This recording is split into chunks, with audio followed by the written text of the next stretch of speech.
a bani waya. Me zaki da ita ga ta can? Zan faɗa masa ne daga yau babu ni babu shi.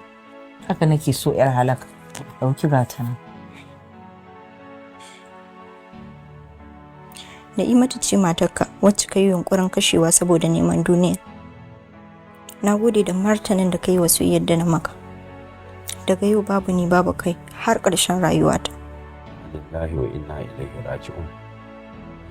Inna lillahi wa inna ilaihi raji'un. To Allah ya tabbatar mana da alkhairi. Sannan kuma ni ma na zo miki da wani abu wanda ni a zatona zai zame mana alkhairi. Ina sauraron ka Alhaji. Ina son ki da aure Ladidi. Lafiya lau. Madalla. Na'ima tana da cikin ofis? Tana ciki. Oh to. Ita kaɗai ne ba? Wallahi suna ciki da Sadiq. Soyayya ta da sabuwa har ma ta yi alƙawarin za ta aure shi.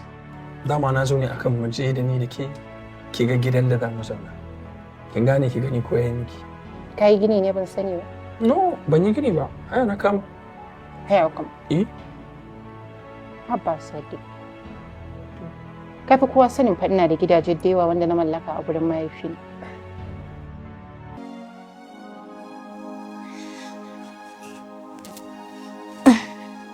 Assalamu alaikum.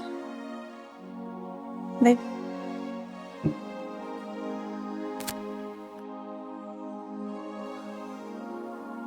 Sweetheart. Ko isa mata shi kuma ne a ƙafa? No, it's okay. Okay, tare ni zaki? A'a ba tare ka zan yi. Ya za ka riƙa yin abu sai ka ce wani mahaukaci? Ban da hankali. Za ka dake ni ne? Ko kuma za ka rama mata? Ni ba zan yi faɗa da kai ba. Saboda wanda ya san abin da yake baya faɗa. Okay. Za ka iya fita da Allah. Ban san abin da nake yi ba. Ni ban da hankali ke. Ko?